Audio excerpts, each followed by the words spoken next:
नमस्कार दोस्तों, स्वागत है आपका एक्सएम की यूट्यूब चैनल में। मैं हूं कृणाल जिंदानी, आपका होस्ट। और आज हम बात करते हैं रिसेशन के बारे में और हम समझेंगे कि रिसेशन के दौरान ट्रेडर्स को कैसे ट्रेड करना चाहिए और कैसे मार्केट को एनालाइज करना चाहिए और कैसे समझना चाहिए कि दुनिया में क्या एग्जैक्टली हो रहा है। अब अगर टेक्निकली देखा जाए तो रिसेशन का मतलब है मंदी। तो अगर कोई भी देश 2 क्वार्टर मतलब 6 महीने से लंबे समय तक कंसिस्टेंटली एक के बाद एक नेगेटिव जीडीपी ग्रोथ दिखाता है तो ये एक रिसेशन का साइन है। पर हमेशा इस डेफिनेशन को फॉलो नहीं किया जाता। जैसे हमने देखा था कुछ समय पहले ही, अमेरिका टेक्निकली रिसेशन में था, पर वहां पे सबने कहा कि देखिए ये तो रिसेशन का एक बस कहने का तरीका है। अगर हम बाकी सारे इकोनॉमिक इंडिकेटर्स को देखते हैं तो हम रिसेशन में बिल्कुल नहीं है। तो इसी कारण से रिसेशन या मंदी जो है वो एक सब्जेक्टिव चीज हो जाती है कि हमें पूरी इकोनॉमी को समझना है, देखना है कि क्या वो ओवरऑल बेसिस पे अच्छी तरक्की कर पा रही है, क्या वो आगे चल के ग्रो हो पाएगा, ग्रोथ देख पाएंगे। अगर ग्रोथ नहीं दिख रहा है तो वो रिसेशन माना जा सकता है, मंदी की सिचुएशन मानी जा सकती है। और मंदी है या तेजी है उसका एक बहुत अच्छा तरीका है जीडीपी को देखना। जीडीपी बेसिकली हमारे इकोनॉमिक एक्टिविटी और इकोनॉमिक ग्रोथ का एक इंडिकेटर है। ग्रॉस डोमेस्टिक प्रोडक्ट क्या कहता है कि उस देश में एक पूर्व निर्धारित समय के दौरान कितनी चीजें बनाई गई, कितनी चीजें खरीदी गई, और उसका एक टोटल बास्केट लेकर वो कहता है कि अच्छा इस देश ने इतनी इकोनॉमिक एक्टिविटी की है। अब सीधी सी बात है, अगर हर महीने, हर क्वार्टर, हर साल ये जो बास्केट है, ये जो चीज है वो वैल्यू में बढ़ रही है तो उसका मतलब देश तो तरक्की कर रहा है, पर देशवासियों के पास भी ज्यादा पैसे हैं। उसी के वजह से वो ज्यादा चीजें खरीद पा रहे हैं, उसी के वजह से ज्यादा प्रोडक्शन हो रहा है। पर जब ये नहीं हो पाता तब मंदी का माहौल आ जाता है। अब अगर हम बात करते हैं मंदी के माहौल में क्या क्या क्या चीजें होती है, तो हमें तो पता है कि ठीक है, पहले हम लोग मान लेते हैं कि ले ऑफ चालू हो जाते हैं क्योंकि लोगों के पास उतना पैसा नहीं होता, जिसके वजह से इन जनरल लोग खरीदारी कम कर देते हैं। अब ये सब जब होता है तब अगर आपने वेबिनार्स अटेंड किए हैं आपको पता ही होगा कि मंदी के दौरान क्या होता है। और एक बार लोगों के पास कम पैसे होते हैं उसके कारण से बिजनेसेस के पास कम के पैसे होते हैं, जिसके वजह से वो ले ऑफ्स होते हैं और ये एक पूरी विशियस साइकिल जैसी बन जाती है। अब इस विशियस साइकिल को तोड़ने के लिए सेंट्रल बैंक क्या कर सकते हैं, वो लोग इंटरेस्ट रेट घटा सकते हैं। अब हमें पता है इंटरेस्ट रेट और करेंसी के वैल्यू में एक सीधा रिश्ता है। मतलब अगर इंटरेस्ट रेट बढ़ेंगे तो करेंसी की ताकत भी बढ़ेगी। सीधी बात है, अगर इंटरेस्ट रेट घटाए जा रहे हैं तो वो जो कंट्री की करेंसी है उसकी भी वैल्यू घटेगी, वो कमजोर होने लगेंगे जो एक्सचेंज वैल्यूज है वो।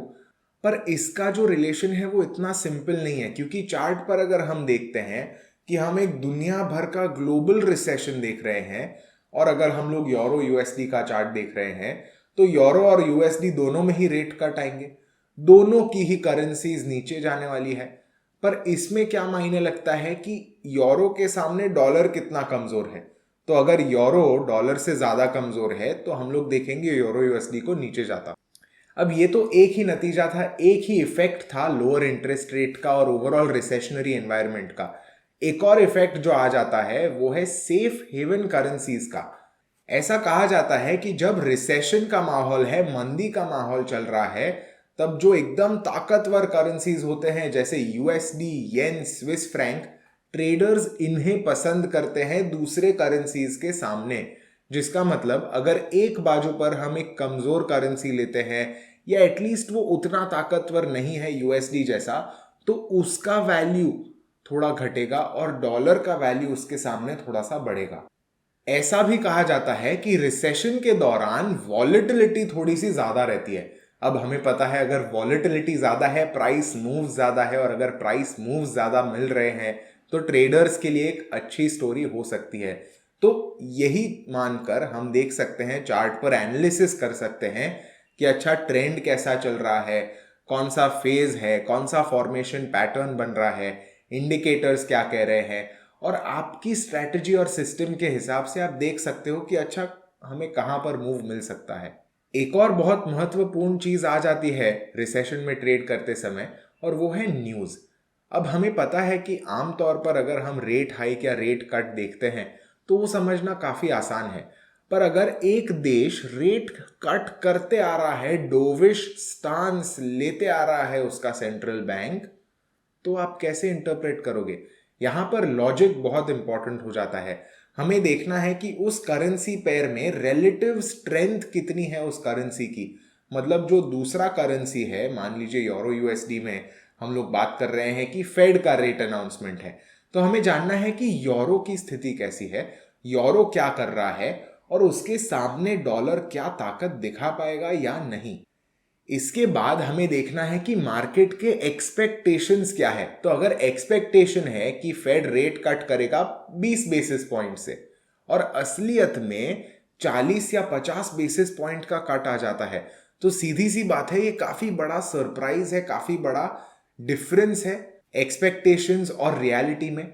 और ये डिफरेंस के वजह से हम लोग प्राइस मूवमेंट्स को काफी फास्ट चेंज करता देख सकते हैं। तो इसीलिए मैं हमेशा कहता हूं कि कोई भी नंबर को मत देखो, कोई भी न्यूज को मत देखो, कॉन्टेक्स्ट बनाओ, साथ में समझो कि वो न्यूज असल में क्या कहने की कोशिश कर रहा है, और उसके बाद आप उसे देख सकते हो कि क्या ये सेंस बन रही है इस बात में, क्या चार्ट पे हमारा अच्छा एक व्यू बैठ रहा है, और उसके बाद आपका रिस्क समझ के आप सोच सकते हो। पर हाँ, मैं एक चीज जरूर कहूंगा, जब भी इकोनॉमी में हालात उतने अच्छे नहीं होते, उतने स्टेबल नहीं होते, ट्रेडिंग थोड़ा सा डिफिकल्ट बन सकता है। क्योंकि क्या है, हर इकोनॉमिक कंडीशन में ओवरऑल जनरल मार्केट का मूड अलग अलग होता है, और हम हमेशा सारे मार्केट मूड्स के साथ ट्रेड करने में इक्विप्ड नहीं रहते हैं। तो ऐसा हो सकता है कि जब आप ट्रेड कर रहे हो आपको थोड़ा सा अलग लगे, आपको ऐसा लगे कि यार ये क्या हो रहा है, ऐसे तो पहले था नहीं मार्केट का कंडीशन, पर वो ठीक है। मायने क्या लगता है कि आप कैसे आपका रिस्क मैनेज करो, कैसे आप मार्केट को इंटरप्रेट करो, और कैसे आप आपके कंफर्ट लेवल के हिसाब से ट्रेड करते रहो। जैसे कि अगर आपको ऐसा लगता है अरे ये ट्रेड तो थोड़ा सा रिस्की है, ये ट्रेड जम नहीं रहा, मत लो, नो प्रॉब्लम। ट्रेड स्किप करने में कोई प्रॉब्लम नहीं है, जल्दबाजी नहीं करनी। रिसेशन आया है, आगे इन्फ्लेशन आएगा, मंदी है, तेजी आएगी, ये कांस्टेंट प्रोसेस है। अंत में एक ही चीज हमें कंसिस्टेंट रखनी है, और वो है हमारा ट्रेडिंग। और अगर वो कंसिस्टेंसी हम ला पाएंगे अच्छे रिस्क मैनेजमेंट के साथ, अच्छी सिस्टम्स के साथ, एनालिसिस के साथ, अच्छी साइकोलॉजी के साथ, तो ही हम अच्छा कर पाएंगे। और मैं आशा करता हूँ आपको रिसेशन और मंदी के बारे में अच्छी जानकारी मिली होगी, कुछ नया सीखने और समझने मिला होगा। और मिलते हैं हम दूसरे वीडियो में, तब तक happy trading, happy analysis. Thank you.